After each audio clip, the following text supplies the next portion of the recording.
Olá você telespectador, olá você telespectador da TV Cultura Litoral. A partir de agora você acompanha a edição desta sexta-feira do Opinião 2.0. Vai analisar, comentar as notícias com você o advogado Roberto Mohamed. E a primeira notícia é estranha, curiosa. O crime organizado, ou pelo menos foi atribuído ao crime organizado, a colocação de faixas em mais de uma cidade em Santos, mas especificamente a gente vai falar de Cubatão. São Vicente também teve faixa, ameaçando motociclistas, motoqueiros que empinam a moto ou que abrem o escapamento da moto para fazer muito barulho. Usa inclusive um jargão, a gente vai comentar depois o jargão que eles usam nas faixas. A polícia retirou as faixas e pediu a colaboração da comunidade na denúncia pelos telefones 181 e 190 do crime organizado e de outros crimes também, Mohamed. Bom dia, Paulo. Eu acho curioso quando a polícia faz isso, porque o crime organizado não vai ser denunciado pelas comunidades porque eles têm medo. A polícia chega lá hoje e amanhã não está lá de novo. É uma cobrança e uma hipocrisia, muitas vezes, achar que a comunidade vai brigar com o cara que, na verdade, supre a comunidade de coisas que o Estado não dá. Então, é lógico que eles não vão confiar na polícia, porque...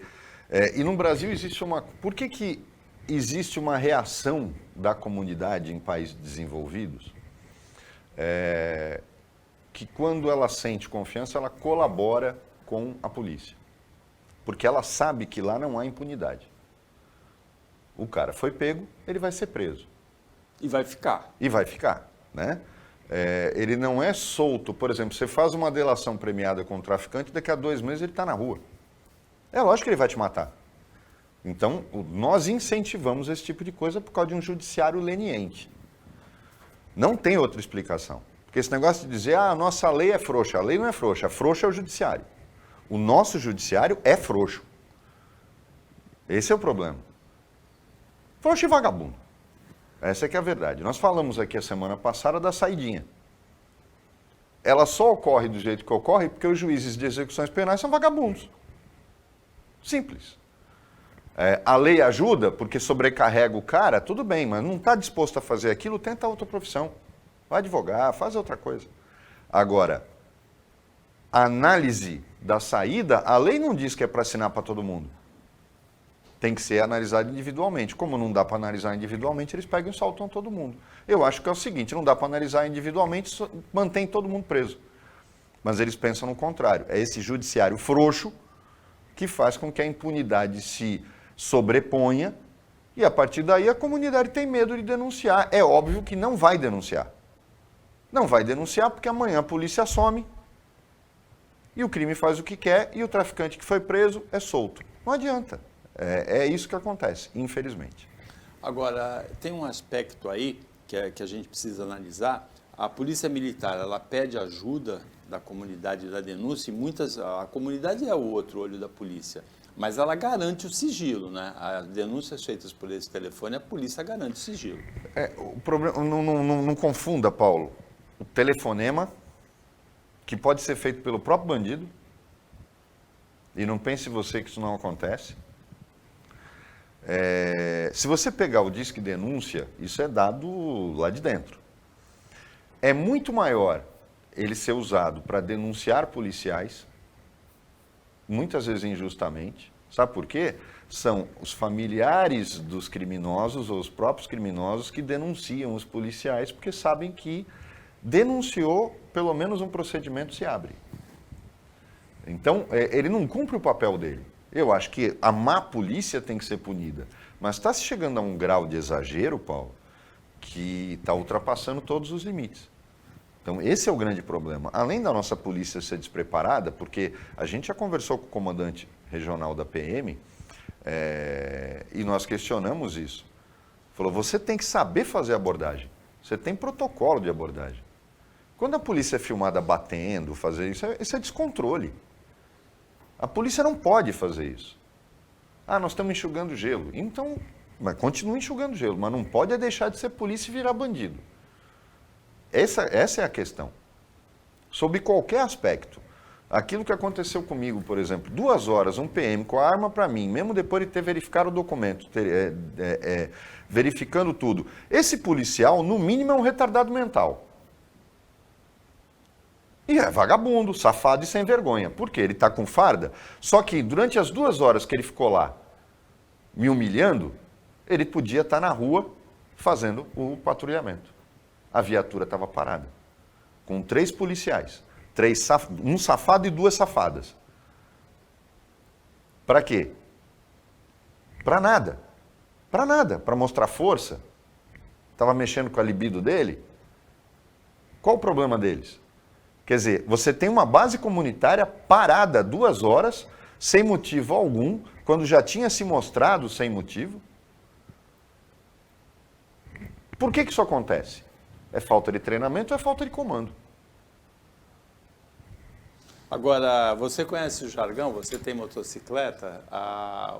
As placas atribuídas ao crime organizado falam em tirar de giro, que é apertar a embreagem até a moto fazer aquele barulho bem alto, e chamar no grau. Chamar no grau é empinar a moto. Na verdade, devem ter incomodado algum chefe do tráfico e ele pegou e fez esse tipo de coisa. Aí já é uma coisa mais pessoal. Agora, a presença do crime organizado na nossa região chegou num nível intolerável. Né? Aí a gente tem até na pauta que 70 guardas municipais vão começar a andar armados. Já começaram essa semana, eu Santos, né? não vejo motivo para comemorar e também não sei em que eles vão ajudar. Eu tenho visto desmandos também da Guarda Municipal. Agora, então, eles receberam treinamento e passam a usar uma pistola semiautomática. Começaram a usar quarta-feira. Então, Paulo, aí vem a questão. Que treinamento? De tiro, né? De equilíbrio novamente, emocional. eu vou questionar aqui, arma, né? Isso não se treina, equilíbrio emocional não se treina. Eu vou colocar aqui uma questão que eu já cansei de falar. E, infelizmente, eu vejo gente na prefeitura falando esse tipo de bobagem. Em nenhum momento a lei federal transformou a Guarda Municipal em polícia. O Guarda Municipal pode dar voz de prisão? Não, não pode. Não na prática. O que ele tem, que ele pode dar voz de prisão, eu posso e o Paulo pode. A lei garante. Mas a gente consegue dar voz de prisão? Lógico que não. Só que eles vão estar armados. Mas é ilegal? É ilegal. A Guarda Municipal não é polícia. Não é polícia.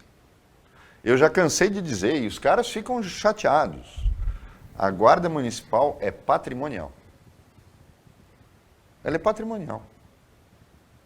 Senão eu vou estar transformando um guarda de banco que anda armado e fardado em policial. A Guarda Municipal, ela tem que cuidar dos próprios municipais. Ela tem um papel importantíssimo, institucional, como auxiliar da Polícia Militar. Mas em nenhum momento ela pode substituir ou se igualar à Polícia Militar. É preciso tomar muito cuidado. Eu estou preocupado com o treinamento. Treinar para atirar? Porque treinamento emocional não existe, Paulo. Mas treina o tipo de reação, diante de que situação que deve puxar a arma ou não, né? Eu preciso me preocupar quando o polícia... Quem é que eu coloco na Guarda Municipal? É o cara que não consegue passar na PM? Qual o perfil do Guarda Municipal? A gente precisa tratar isso da forma certa. Qual é o perfil do Guarda Municipal? Na criação da Guarda Municipal em Santos, pelo ex-prefeito Oswaldo Justo, ele procurou selecionar praticantes de artes marciais, né? Na época, e deveria ter continuado, mas veja bem o critério como é diminuto. O próprio Justo já caiu nesse erro, né? É praticantes de artes marciais, mas ele também não usou isso só porque ele sabe se defender, mas porque eles têm disciplina típica das artes marciais. Agora, os critérios objetivos, o que eu questiono qual o perfil da Guarda Municipal de Santos? A Prefeitura nunca divulgou isso. O perfil da Guarda Municipal de Santos é de elite ou é o refúgio de quem não passa na prova para policial militar? Pode parecer irrelevante para as pessoas, mas é importantíssimo quando eu dou uma arma para alguém, o tipo de comportamento que essa pessoa tem e o perfil que essa pessoa tem. E eu vou dizer por quê. O policial militar, a gente vê abusos de toda a espécie. Então não pode se dizer que ele é mais bem treinado ou mais bem preparado, porque ele não é. Mas o grau de responsabilidade na polícia militar e as punições são reais. Na Guarda Municipal, ela é civil. Qual vai ser o rigor da punição? Ainda que seja insuficiente, o treinamento do policial militar de São Paulo é o mais longo do Brasil. De todas as polícias. Me preocupa muito isso. Tudo que o prefeito comemora, que, por exemplo, o caso do carnaval de rua, né? Todo mundo lembra que na semana retrasada nós estamos virando o programa aqui de Mãe de Ná, né? Porque nós estamos falando desde o final do ano passado que o desfile de escolas de samba era um absurdo. O prefeito não ouviu. Aqui nesta cadeira, o senhor Rogério Santos perguntou para nós a nossa opinião sobre o Réveillon e o Carnaval. Eu falei, você não tem que deixar fazer nenhum dos dois. Ele deixou para fazer em cima da hora o cancelamento. Quando eu questionei o desfile das escolas de samba no Instagram, eu não faço isso porque eu não comento em Instagram de ninguém, apenas dos meus amigos. Mas eu me senti tentado a fazer, veio uma resposta padrão, que eu não sei se foi ele que fez ou o Rivaldo. Para quem não sabe, o Rivaldo ouvidor municipal, mas ele, na verdade, é o cardeal Richelieu do governo. Foi do Paulo Alexandre, menos, mas do Rogério é o cardeal Richelieu. Leia Os Três Mosqueteiros, que vai saber quem foi o cardeal Richelieu. E quando você tem esse tipo de crítica, aí ele responde, não, aqui tem responsabilidade. Cancelei o carnaval, não, você cancelou o bloco de rua e o desfile de escolas de samba. Uma semana depois ele cancela o desfile de escolas de samba. E a gente está falando aqui que não tinha sentido há 2 meses, só que ele tinha economizado o dinheiro das escolas e economizado o dinheiro da prefeitura. Por quê? Porque irresponsabilidade não gera, que aqui tem responsabilidade. Que irresponsabilidade, Rogério? Teu governo não tem responsabilidade nenhuma. Eu vou mostrar no teu governo se pratica crime. Teu governo tem bandido. A Prefeitura Municipal de Santos, e eu vou querer saber, porque na semana que vem isso aqui vai para o Ministério Público, está distribuindo execuções fiscais prescritas, usando um artifício que, na verdade, é golpe, estelionato. Vou dar o exemplo. Uma execução fiscal de taxa de licença de 2015, ela prescreveu em 2020. Ou, na melhor das hipóteses, ela prescreveu em janeiro de 2021. O que faz a prefeitura? Olha o ardil. Não é assim, foi sem querer, não foi. Algum funcionário faz o vencimento dessa taxa de licença em janeiro de 2021, que é o mês da prescrição. E aí, teoricamente, renovaria por mais 5. Olhem a conivência de um judiciário frouxo com tudo isso. Aí eles fazem execução fiscal de uma conta que você, por lei, já pode jogar fora o comprovante, porque você só tem que guardar 5 anos. Para isso existe a prescrição. Então, olhem bem o ardil. Algum bandido na prefeitura, com autorização de algum bandido acima dele, pegou tudo que estava prescrito, revalidou com o suposto prazo de vencimento novo, sem autorização legal, na verdade é crime, para entrar com execuções fiscais. Deu azar porque uma era minha. 2 eram minhas. Está paga, mas além de paga, eu joguei o comprovante fora, mas está prescrita. Mas quantos pequenos comerciantes vão ser intimados com execuções fiscais? É 1.000 de um, 1.500 de outro, 2.000 de outro, para bandido se fazer. Está faltando dinheiro na prefeitura? Então, senhor Rogério Santos, se o senhor tiver dignidade, porque isso aqui segunda-feira vai para o Ministério Público, e o judiciário também foi omisso, porque cabe ao judiciário decretar a prescrição de ofício. Mas não fez. O senhor Rogério Santos, se o senhor tiver o mínimo de respeito próprio, o senhor vai determinar o cancelamento dessas execuções fiscais, porque o pequeno comerciante não tem dinheiro para pagar advogado. Aí ele recebe uma execução fiscal de 1.000, 1.000 e pouco, vai correr para parcelar. É isso que o senhor chama de governo com responsabilidade? O senhor abriga bandido aí dentro. estelionatário. Isso porque eu estou partindo do pressuposto que o senhor não está sabendo de nada. Agora o senhor está sabendo. Cancele a distribuição de todas as execuções prescritas, porque eu vou me tornar aquele pelo encravado em você. Porque isso aqui a gente vai apurar. Quem é o responsável por estar fazendo isso? Está precisando de dinheiro, Rogério? Mas você não está com pressa aí, fazendo o negócio do lixo, a PPP do lixo? Vai ter dinheiro sobrando. Por que você está fazendo isso, Rogério? Aí fica fazendo demagogia. Aqui tem trabalho, reunião com os pequenos comerciantes, com os pequenos empresários, os empreendedores da nossa cidade. Olha o que você faz com o empreendedor da cidade. Executa título prescrito, executa imposto prescrito. Sabe quem é que faz isso? Quem faz isso é safado. Mas você, Rogério Santos, pode mostrar agora que não sabia de nada disso. Determine o cancelamento de todas as execuções prescritas, feitas agora. Sabe por quê? Você está prejudicando o pequenininho, você está prejudicando o pequeno empreendedor. Ter a coragem de tirar dinheiro de pequeno empreendedor? Rogério Santos, que vergonha. O Opinião 2.0 volta depois do intervalo.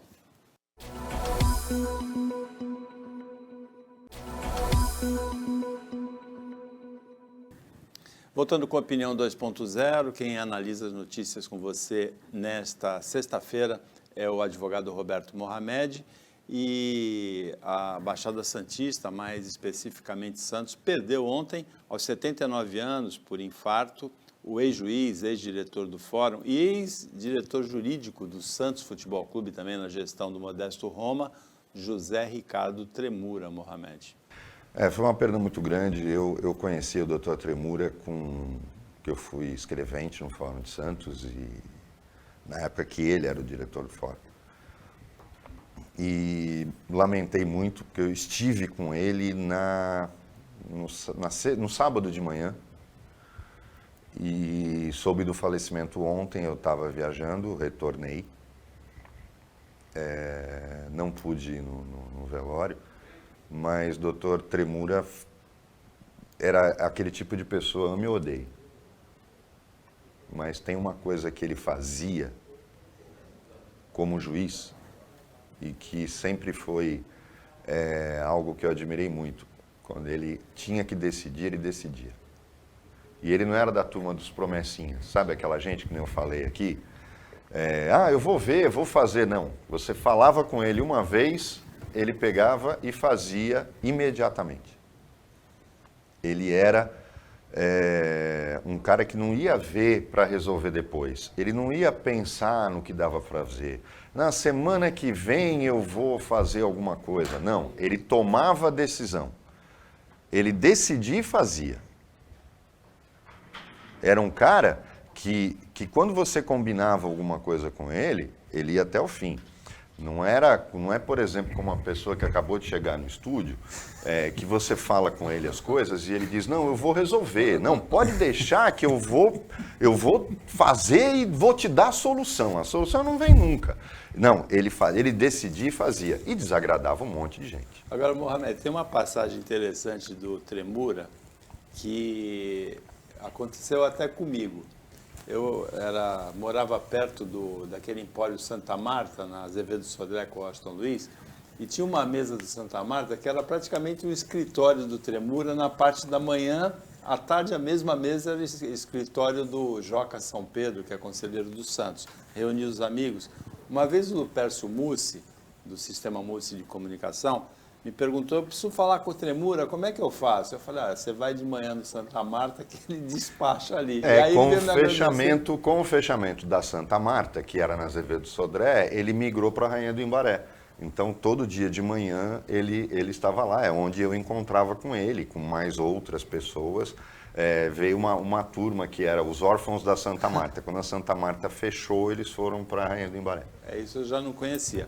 Agora, o Flávio Jordão chegou, secretário de Governo e de Comunicação da Prefeitura de Santos. Você quer cobrar alguma coisa dele? Não, vou cobrar, inclusive, já vou passar para ele o documento, porque ele vai dizer, porque o que eu acabei de falar aqui, que eu tenho certeza que o Rogério é uma pessoa, eu posso bater nele à vontade, como posso bater no Flávio também.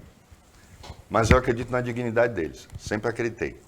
E nenhum deles pode dizer que eu levo a coisa para o lado pessoal. Se o Rogério pegar isso aqui, eu tenho certeza. Semana que vem ele está determinando o cancelamento de todas as execuções fiscais prescritas e vai apurar quem é o safado, o estelionatário que fez a revalidação de impostos prescritos para entrar com a execução fiscal. Estou passando para ele, no final do programa eu vou cobrar, porque é inadmissível, principalmente para o pequeno comerciante, que são aqueles que o Flávio atende. Como eu falei aqui, não adianta dizer que faz reunião com eles, que está preocupado, quando você executa R$1.000, R$1.200 dele de uma taxa de licença prescrita.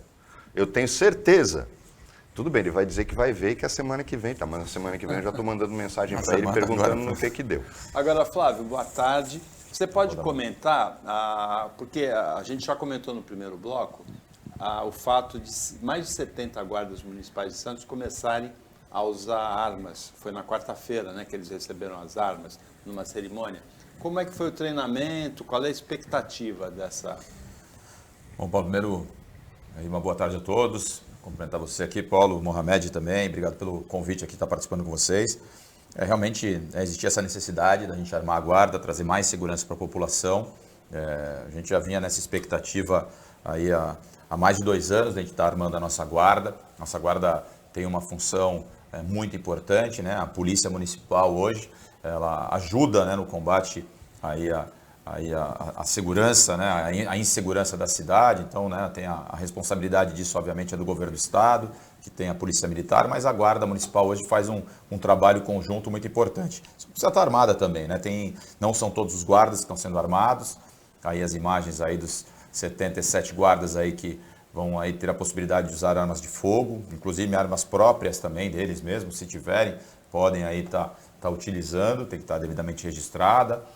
Mas o treinamento foi feito, foi mais de 1 ano aí de treinamento com especialistas, para que justamente pudesse dar essa oportunidade dessas pessoas usarem armas. Tem aí testes psicotécnicos, tem uma série de outras necessidades para que eles fossem habilitados para utilizar arma de fogo. Acho que é uma decisão já que deveria ter tomado até antes, né? Já era para a gente estar há mais tempo. Outros municípios aqui da região já estavam com a sua guarda municipal armada, mas a cidade de Santos agora passa a ter também essa vantagem aí no combate ao crime na cidade e a segurança aqui da nossa cidade. Flávio, a prefeitura tem, porque eu nunca li, mas tem qual o perfil do guarda municipal de Santos? Para que você entenda bem a pergunta que eu estou fazendo, por exemplo, o salário de um guarda municipal de Santos é maior que o de um policial militar? Segunda questão, o exame para guarda municipal é tão rigoroso quanto é para um policial militar?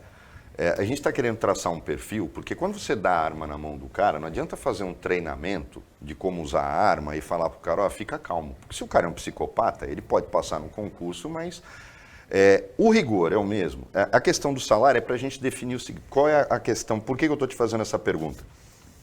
Quando você traça o perfil, não, ele ganha bem menos que um policial e o exame é bem menos rigoroso, você está vendo a possibilidade que o perfil do guarda municipal é aquele cara que não passou no concurso da PM e fez concurso para a guarda.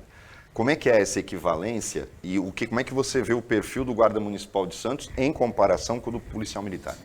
Bom, assim, a gente tem dois perfis de guardas, né? Tem os guardas que são os guardas mais antigos, que são da época até do Justo, que foram nomeados naquela época, muitos deles até sem concurso público, que foram admitidos pela prefeitura e ficaram efetivados pelo município, né? Esses guardas já têm uma idade até mais avançada e tem uma nova leva de guardas, que foram guardas que entraram a partir de 2013, 2014, né? Nós chamamos mais 70 guardas esse ano, e aí tem toda uma dinâmica diferente de preparação desses guardas, né? Preparação física, né? Que tem que ter para que eles possam aguentar também esse ritmo que eles acabam atuando, porque atuam na ponta, atuam na rua, né? Trabalhando em escala muitas vezes até de 12 horas, é um trabalho bastante intenso. Tem a questão também psicotécnica, psicológica, enfim, tem uma série de medidas. Eu não consigo precisar aqui exatamente os valores, em termos de valores salariais dos dois, mas eu acredito, na minha opinião, que são equivalentes. São equivalentes os valores aí de um guarda municipal. O que a gente tentou trabalhar, desde que o prefeito Paulo Alexandre entrou e agora o Rogério, foi na melhoria do serviço para esses guardas municipais, né? Dando algumas gratificações para eles têm uma série de gratificações hoje, tem alguns benefícios também com relação a recursos que são dados para que eles possam adquirir o fardamento deles, enfim, eles têm umas verbas a mais mensais, justamente para que pudessem melhorar, para equiparar ao cargo do policial militar. E a gente também deu mais estrutura, né? Hoje tem veículos melhores, tem estrutura melhor de trabalho, justamente para que eles possam atuar na rua com mais condição. Mas, óbvio que esse trabalho aí tem que estar integrado com a polícia, não dá para ter essa desmotivação de diferença, eu acho que tem que estar os dois equiparados, e aí eu não consigo precisar mesmo, não tenho esses números aqui, não vou me arriscar aqui a chutar, mas eu acredito que tem uma equivalência nisso, e aí acredito também que a gente tem que trabalhar muito nessa questão aí, de equilíbrio emocional para um guarda, né, que não está acostumado a lidar com arma de fogo, ter que passar imediatamente a atuar com arma de fogo. Né? Você falou em psicotécnico, né? Sim, tem vários, são vários exames, né? Por isso que demora, a gente está há quase 2 anos aí trabalhando nisso para poder armar realmente a nossa guarda. E volto a falar, né? A partir de agora nós entramos num novo momento, né? Agora qualquer tipo de atitude que um guarda municipal desse tomar de forma equivocada, por um descontrole emocional, por qualquer motivo, você pode trazer um problema muito grande para a própria administração. Mas aí o treinamento foi muito rigoroso, a escolha dessas pessoas também foi muito rigorosa, foram especialistas, foram cursos que foram dados por especialistas para que justamente a gente pudesse ter esse bom treinamento para que tenha também um serviço bem prestado na ponta. Flávio, a gente acaba, às vezes, as pessoas perguntam, por que vocês perguntam coisas para o Flávio que ele acaba falando para outros secretários? É que as pessoas talvez não tenham ideia do que é. Quando eu brinco chamando ele de primeiro-ministro, como eu brincava chamando o Rogério de primeiro-ministro do Paulo Alexandre, porque a secretaria do Flávio é como se fosse o cara que coordena o trabalho do gabinete, dos secretários. Essa mudança de arma, e eu sei que a prefeitura, o Paulo era muito... ele resistia à ideia, na verdade, de armar. Ele tinha exposto isso várias vezes. Ele falou que não era uma coisa que se fizesse da noite para o dia. Até o governo do Papa, ainda existiam em Santos bases comunitárias. Como tinham bases comunitárias da PM, tinham bases comunitárias da Guarda. Inclusive, havia uma ali no Boqueirão, naquela pracinha entre a Conselheiro Neves e o Oswaldo Cruz. Essas bases comunitárias foram meio que abandonadas na gestão do Paulo. Deve ter havido um planejamento. Só que a gente teve agora, Flávio, por coincidência ele estava aqui quando eu fiz o primeiro questionamento. Só que aí teve o segundo furto de fios da iluminação da praia. Aconteceu a mesma coisa, né? Exato. E hoje ela voltou. Aí a primeira foram os pontos cegos. Estou indo na frase dele, né? Na segunda vez, porque ele vem aqui uma vez por ano, né? Ele vai na Santa Cecília todo mês, mas aqui ele só vem uma vez por ano. Isso é ciúme, não? Não é não, mas é uma constatação. Lá ele vai toda semana, porque os caras não apertam ele. Por isso que ele não gosta de vir aqui tanto assim. Não adianta você ter aquele centro de operações que parece a cabine de comando da Enterprise, né? Tem tudo, dá para ver os Romulanos, os Klingons, tudo bonitinho, aquele monte de tela. Se você tiver 3 funcionários olhando 300 câmeras, Flávio. Às vezes a gente investe muito em equipamento e esquece que tem que investir no material humano ou numa racionalização do material humano. Sei lá, se através de um convênio com a PM, se através de um convênio com uma empresa para fazer esse controle. Foi corrigido o problema, porque 2 vezes o mesmo tipo de furto, quando a gente se orgulha de ter um centro de operações como aquele, e ninguém percebeu nada, foram os moradores que alertaram que o furto, e o comandante da PM esteve aqui e disse que no primeiro furto não recebeu nenhum tipo de contato do centro de comando de operações da prefeitura. Ou seja, era o ponto cego. Vou te falar uma coisa, né? Não era ponto cego, era uma cegueira total. Como é que hoje, o que vocês fizeram para que ligaram de novo tudo lá, está tudo iluminado, para não acontecer de novo? Teve alguma mudança no centro operacional? Bom, acho que eu vou até, dentro dessa questão da iluminação, já vou até adiantar, né? A gente teve um problema muito grave, de fato, inadmissível, né, numa cidade como Santos, você ficar às escuras no principal cartão postal da nossa cidade. E nós trabalhamos isso aqui, né? Temos conversado bastante internamente para poder reparar essas questões, né? Não dava, a gente era cobrado pelas redes sociais, pelas pessoas que paravam na rua, pelos nossos familiares, todo mundo cobrando essa escuridão. E aí você, ao mesmo tempo que você se vangloria de ter um maior centro operacional do país, que tem um monitoramento de 2.000 câmeras online para as pessoas acabarem evitando esse tipo de situação, ao mesmo tempo você vai sendo cobrado por que não funciona, né? Por que não dá certo. De fato, o nosso centro de controle operacional ele é de primeiro mundo, ele é um dos melhores realmente do país.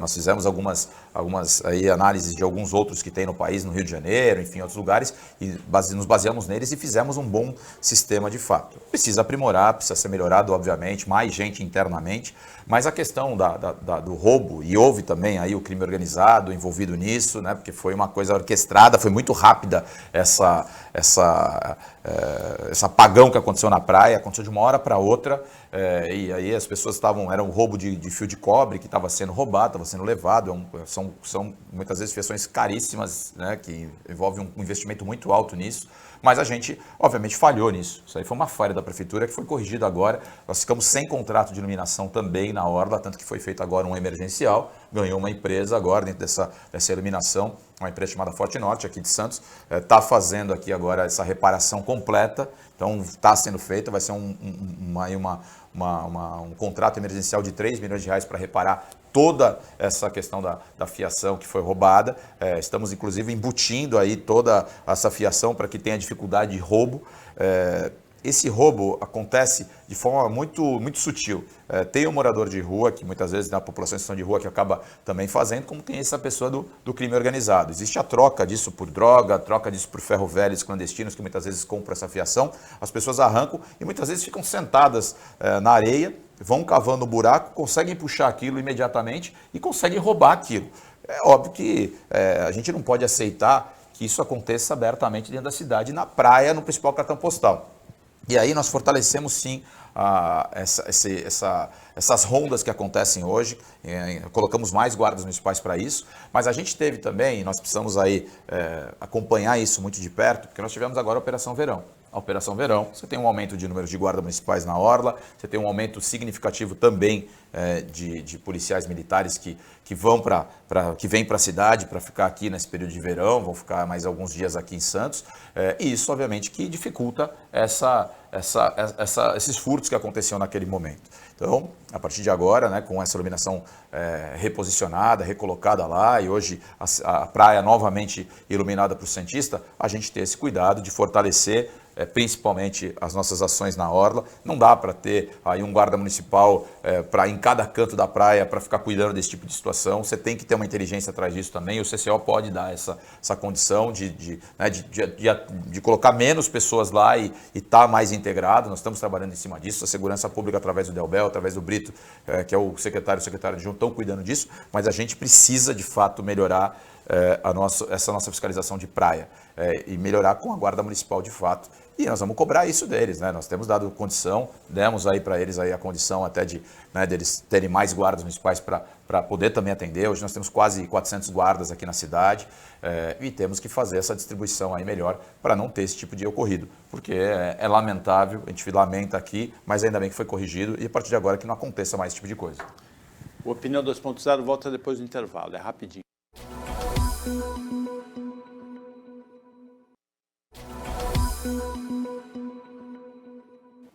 Voltando com a Opinião 2.0, nesse bloco a gente tem desde o começo a presença do secretário de Governo e de Comunicação da Prefeitura de Santos, Flávio Jordão, e o Roberto Mohamed, como todas as sextas-feiras e também as terças-feiras, analisando as notícias com você, telespectadora, você, telespectador. Flávio, Covid e até influenza agora continuam atrapalhando, dificultando quase tudo, né? A temporada de cruzeiros teve 2 capítulos nessa semana. A Anvisa recomendou o cancelamento e a CLIA, a Associação Brasileira, CLIA Brasil, né, de navios de cruzeiros, prorrogou espontaneamente até 4 de fevereiro, aguardando uma solução. Prorrogou a suspensão dos cruzeiros. E a Prefeitura de Santos anunciou que não vai ser realizado o desfile das escolas de samba. A gente está diretamente ligado a esses dois temas, né? Tivemos aí reuniões essa semana com aí um grupo de pessoas da Casa Civil, enfim, de outros órgãos do governo federal, teve também a Anvisa participando, teve aí os municípios, estados e municípios do Brasil inteiro que tem terminal de passageiros, e foi discutido aí qual era o entendimento de cada município com relação a isso. Trazendo para a nossa realidade, né, que nós tomamos essa decisão de não ter o carnaval aqui, usando mais ou menos a mesma lógica que nós tivemos com relação ao não ter os fogos no final do ano, para evitar aglomeração, nós tiramos aí também o carnaval daqui. E dentro dessa reunião que foi feita nessa semana, falando, acho que foi na terça-feira, na quarta-feira, se não me engano, falando com relação aos cruzeiros, a gente posiciona da mesma forma, né? O nosso entendimento é de evitar nesse momento, é recomendação, na verdade, evitar, né, que tenha aglomeração, mas a gente não consegue, nesse momento aqui, ter nenhum tipo de condição técnica de tomar decisão nesse sentido. Quem tem que tomar decisão nesse sentido é a Anvisa mesmo, e ela que tem que se posicionar. Não dá para transferir a responsabilidade para o município se responsabilizar por uma situação como essa. Então, dentro dessa lógica que eu disse, que nós tivemos aqui, de evitar aglomerações, entendemos que nesse momento aí os cruzeiros também não são ideais agora para essa temporada. Que esperamos aí que a gente possa na próxima temporada ter aí mais tranquilidade. Vamos esperar um pouco, né? Está tendo aí um aumento muito grande do número de casos de Covid, de influenza também na cidade. Pode ser que daqui a 15, 20 dias aí seja num cenário diferente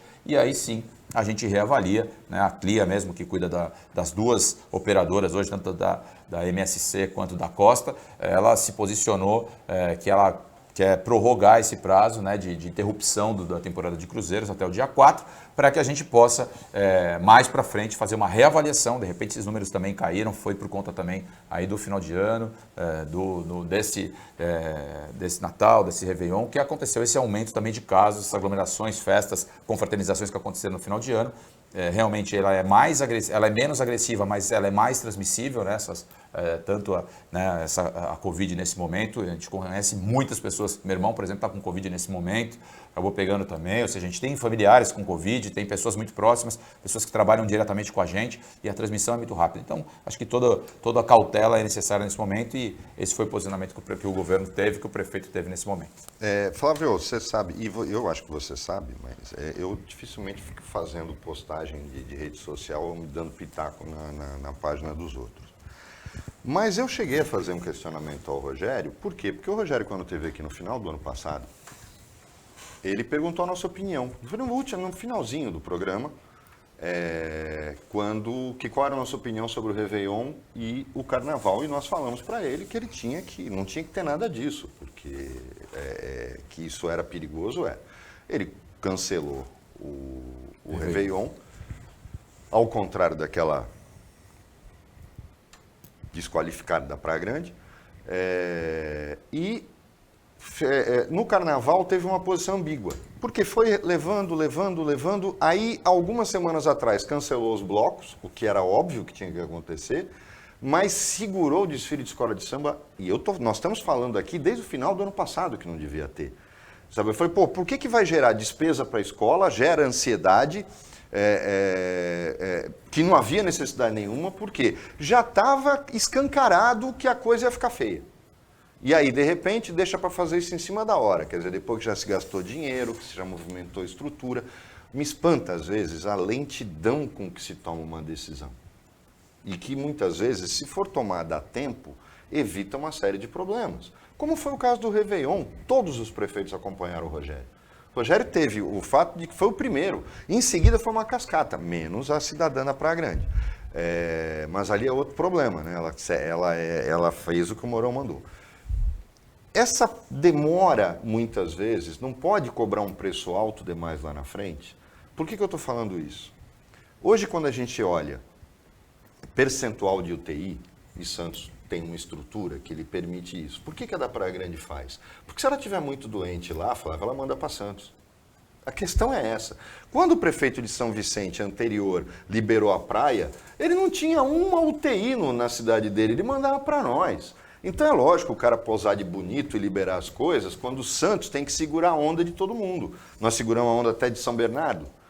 Agora, hoje, quando se fala, por exemplo, 50% de ocupação de leito, nós tivemos muitos leitos desativados, não foi? Você tem ideia de quanto mais ou menos diminuiu a capacidade? E a prefeitura tem hoje um plano, ou já se aventou a possibilidade de que vai ser talvez preciso voltar a ter um plano B para ativar mais leitos rápido?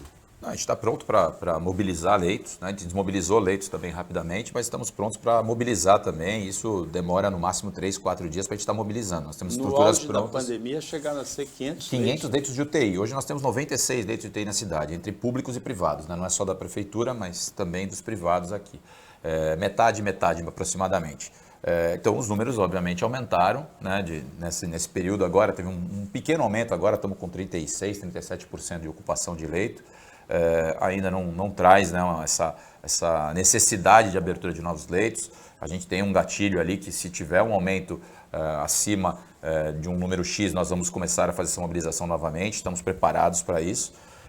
Mas realmente, assim, é bom até corrigir uma situação que a gente, na verdade, o Rogério nunca anunciou o carnaval. Na verdade, a gente falou que estava planejando o carnaval, porque estava sendo, obviamente, cobrado pelas escolas de samba, né? Eles tinham interesse que a gente pudesse fazer, e a gente vinha num número decrescente, realmente, né? Diminuindo leitos, a Covid realmente diminuindo a cada dia na cidade, e falamos, não vamos tomar uma decisão de algo que falta 3 meses para acontecer. Vamos continuar planejando, sem dizer que vamos fazer, porque nós em nenhum momento a gente falou, ó, carnaval vai ter na cidade. Mas já cancelamos, ó, bloco de rua não vai ter de jeito nenhum. O carnaval, existe uma possibilidade, nós vamos planejar.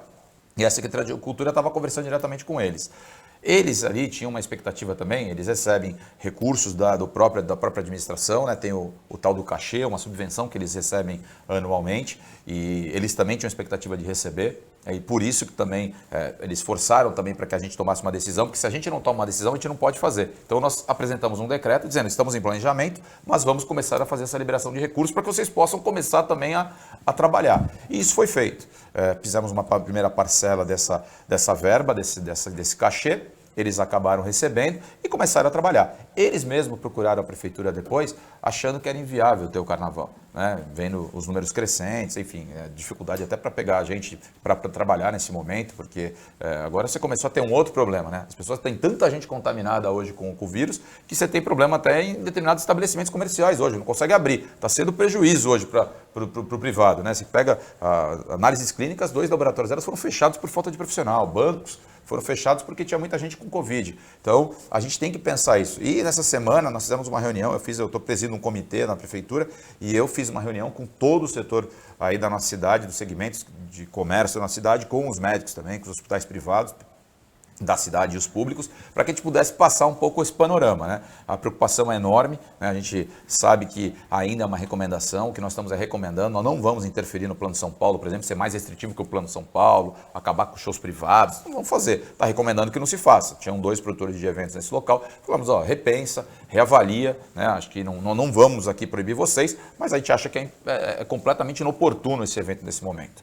Mas o mais importante aqui é dizer, Santos não terá problemas de deixar pessoas sem atendimento. Como não teve no auge da crise do Covid, não teremos agora também. E está claro que essa transmissão ela é maior, mas ela não é tão agressiva como foi colocado anteriormente. Eu acho que essa tranquilidade a gente pode passar. Até ontem, viu o ministro Queiroga falando, deu um pronunciamento, indo até contra aquilo que o Bolsonaro vem falando, mas quem hoje está hospitalizado, pelos números que ele próprio apresentou, são pessoas que não tomaram vacina, que acabaram se influenciando pelas decisões do presidente, não tomaram a vacina e agora estão entubados, estão aí hospitalizados.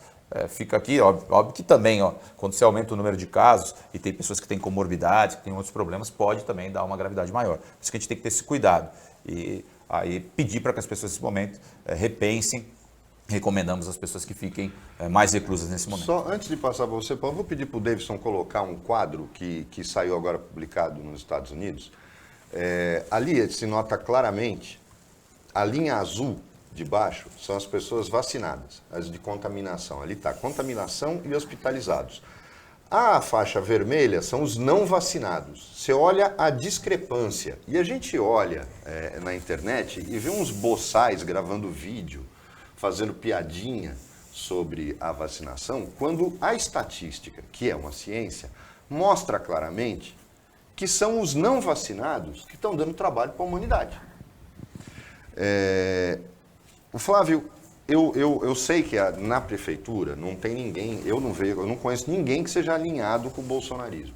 né? Não é só por causa do PSDB, até porque eu falo aqui, metade da prefeitura está com o pé fora do PSDB, só está esperando o Alckmin se decidir para o Paulo Alexandre tomar o mesmo caminho.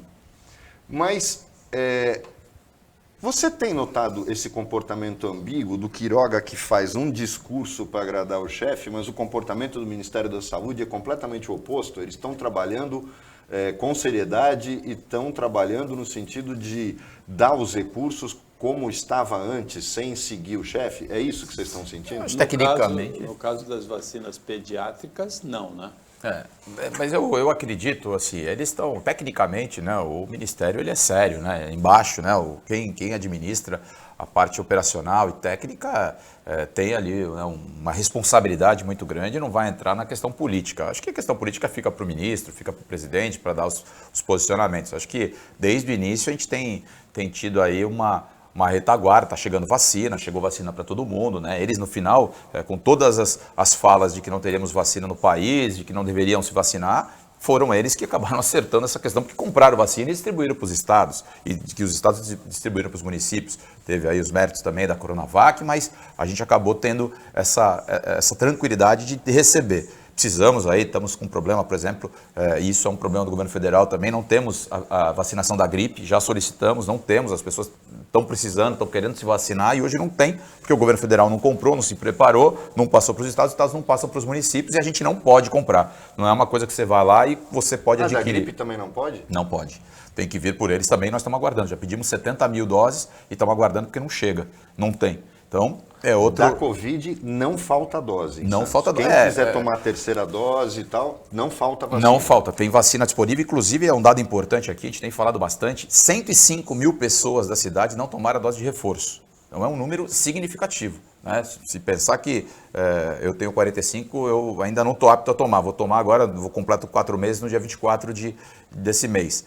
Vou estar apto aqui a tomar minha terceira dose. Mas na minha faixa etária, mais ou menos para baixo, ainda tem muita gente nesse universo, mas 105 mil pessoas, as pessoas que estão possibilitadas de 90 anos até uns 45, mais ou menos, que é o que está permitido, hoje com comorbidade, com outras coisas, 105 mil não tomaram. É um número muito grande. E segunda dose?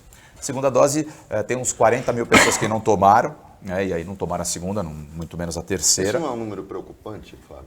É preocupante, né? Porque assim, a gente fica... As pessoas, é uma ignorância isso, né? Porque é uma falta de informação, porque toma a primeira dose, se sente já seguro e deixa de tomar as próximas. E tem um tempo, tanto que acredito que pelos números mesmo, pelas estatísticas e pelos números, pelo conhecimento, a gente tem aí uma diminuição clara, né, de pessoas aí adoentadas e pessoas com sintomas mais graves. Então, que as pessoas tenham que tomar essa dose, procurem a policlínica, mas a gente está fazendo um esforço e começa segunda-feira, começa a vacinação de criança. E essa vai ser uma outra vacinação bastante complicada, né? A gente tem um número grande de crianças na cidade e vamos ter aí que trabalhar, porque o número de crianças vacinadas vai ser muito menor do que a quantidade de vacinações que serão dadas. Já chegaram. O Dória até agora estava fazendo um vídeo e estava vacinando a primeira criança. Já chegou a vacinação. Só que fica a preocupação aí porque você tem um tratamento diferente para a criança, né? A criança que não quer tomar, então vai ser um número muito menor. Então pode ter aglomeração de filas nos lugares, então a gente está se preparando para dar. Tem um protocolo que é necessário seguir, as crianças têm que ficar 20 minutos dentro da estrutura ainda depois, por precaução, para não ter problema. Então, o número de pessoas que vão ser vacinadas, de crianças que vão ser vacinadas, é muito menor. Agora, você falou a questão de números de vacinação, de vacinas que chegaram, o Dória está trazendo vacinas por uma quantidade muito pequena de pessoas, né? A gente vai ter aí uma necessidade de um complemento permanente, tanto que a gente está pensando até em fazer nesse primeiro momento um escalonado, abrir de repente 11, 10, depois 9, 8, 7, 6, a gente está pensando em fazer assim para conseguir atender as pessoas tranquilamente e que também não falte doses, que vá chegando para não faltar dose, porque o número é bem pequeno, perto do que precisa para o estado inteiro. Eu queria perguntar da política, né? O Mohamed até tocou nesse assunto do caminho do Alckmin. O Alckmin recebeu um convite interessante do PV, né, para ser vice do Lula e ser um embaixador da causa ambiental do Brasil no mundo, mas a gente chegou no limite do nosso tempo. Uma pesquisa também, muito rapidamente, Flávio, mostrou Lula com 41, Bolsonaro com 24. A novidade dessa pesquisa é que, somando Moro, Ciro e o Dória, já dá um empate técnico com o Bolsonaro no segundo lugar, bem rapidamente. A preocupação, na verdade, agora é o Jair Bolsonaro derreter a cada dia, ter aí, né, a gente torce aí, sempre fala, né, torce para uma terceira via, é isso que nós esperamos que possa ter, e o Bolsonaro perdendo voto como está perdendo, né, e perdendo adesão, o terceiro lugar aí, provavelmente o Sérgio Moro tem condição de chegar, e aí o Lula pode ter muita dificuldade. Nesse cenário hoje, o Lula ganha, na minha opinião. Agora, com o Bolsonaro derretendo, existe a possibilidade do Sérgio Moro, e aí eu acho que o Sérgio Moro pode ganhar do Lula. Você tem pesadelo com o Alckmin como vice do Lula? É isso que eu ia perguntar. Ó, eu vou te falar que para mim foi difícil de aceitar uma situação como essa. Eu acho que eu não consigo me enxergar pedindo voto para o Lula. Assim, eu, como já fui presidente do PSDB aqui, enfim, é uma situação bem difícil. Acho que o doutor Geraldo está pensando aí no país, está pensando num outro propósito, mas eu, assim, como eleitor, não me vejo votando numa chapa dessa, fica difícil. E a gente vai ter que pensar aqui. Acho que o Paulo, mesmo você citou aqui que o Paulo poderia esperar para ir, não sei se isso está tão certo assim. Acho que o Paulo também tem que seguir, vai seguir, né, toda a trajetória dele, aí aquilo que realmente ele fez durante toda a carreira dele, política, seguir aí aquilo que a trajetória dele aconteceu para não aderir a uma chapa como essa. É muito difícil, porque ele tem um alinhamento com o Geraldo, mas ao mesmo tempo não tem condição de quebrar tudo aquilo que ele acredita de uma hora para outra ir para esse caminho. Tem a foto aí dos dois, mas eu não acredito. Acho que tem muita coisa para acontecer. Hoje saíram em todos os jornais aí, existe uma possibilidade até do Paulo ser candidato a governador, enfim, está começando a suscitar muita coisa. Obviamente, isso tudo especulação, é o Kassab que está falando, que fez o convite para ele. Obviamente ele deve se sentir honrado por isso, né, por estar sendo lembrado, mas ainda tem muita água para rolar e não está certo essa questão do Paulo seguir junto com o Geraldo. Acho que isso é um caminho que provavelmente não aconteça e ainda tem vários cenários ainda para a gente avaliar. Mohamed, é uma escolha de Sofia essa? Não? Opa! Com isso, chegamos ao final do Opinião 2.0 desta sexta-feira e uma ótima sexta-feira, um ótimo final de semana para você que você merece.